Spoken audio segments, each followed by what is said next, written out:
of the men's 100 metres, and we had 2 heats earlier on today, 18 athletes across the 2 heats. And I have to say, both Hannah and I thought that you could make a case for at least half of them winning the final itself. Only 9 went through across those 2 heats, and here they are. So let's meet them in full. Ronnie Baker is having a fine season and went through as a fastest loser, 32 now, but in great shape. Emmanuel Eseme, the Commonwealth Games champion, who won in filthy conditions in 9.83 in Glasgow. Kani Simbine goes in lane 3 for South Africa. Andre de Grasse, really impressive in his heat, finished second, the former Olympic champion.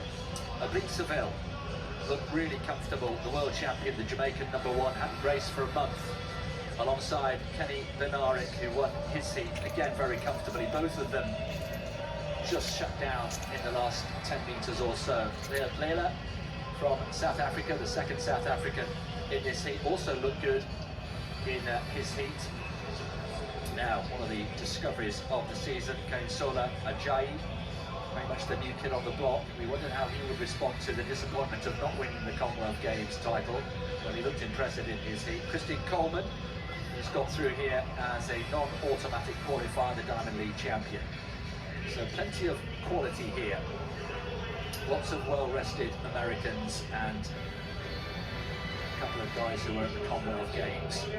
This is really tough to call. Seville for me looked the pick alongside Benaric. So from lane 1, inside to out. Ronnie Baker, USA, goes in 1.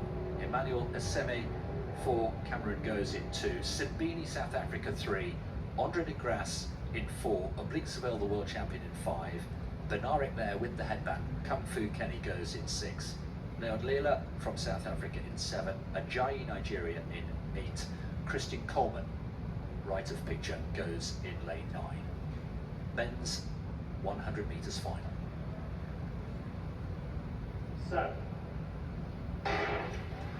Great start from Seville, also going well is Benaric and Seville moving away, also going nicely is Ronnie Baker on the inside, but Seville's going to get this. Seville looking across, 9.83, a nice tickling tailwind of 1.4 to just gently buffet them along. But Seville and Benaric, who were the 2 eye-catching athletes from the semi-finals or the heats earlier on today, have delivered. And Oblique Seville, who had that month off, hadn't raced competitively for him, has been training well,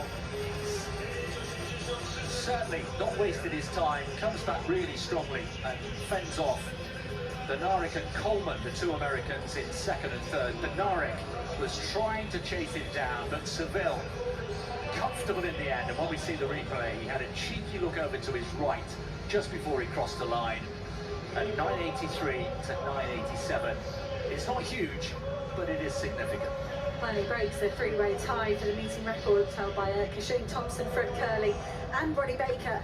But what we're seeing, I think, from these male 100-metre runners is these athletes have been on the charge the last few seasons, back to back to backs, major championships. And the first half of this season, I think we've just seen them easing into 2026. But as we look towards the big opportunities, the Diamond League final, the World Ultimate Championships, I think we're going to see a lot of these athletes finding another 10th or so. And I think Oblique Seville, he came into his running in Lausanne last year at the Diamond League when he won in the pouring rain, and that was a first indication that he was perhaps the informed man. He converted that to the gold in Tokyo, and this feels reminiscent of that for me, for Seville.